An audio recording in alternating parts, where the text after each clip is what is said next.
तूच सुख करता तूच दुःख हरता अवघ्या दिनांच्या नाथा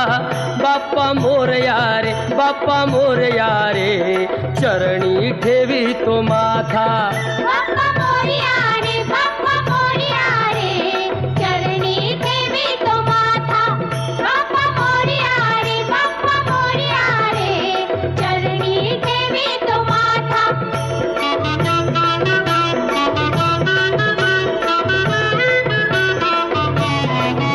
पहा झाले पुरे एक वर्ष होतो वर्षान एकदा हर्ष गोड अन्नाचा होतो रे स्पर्श घ्यावा संसाराचा परामर्श पुऱ्या वर्षाची साऱ्या दुःखाची वाचावी कशी मी गाथा बाप्पा मोरया रे बाप्पा मोरया रे चरणी ठेवी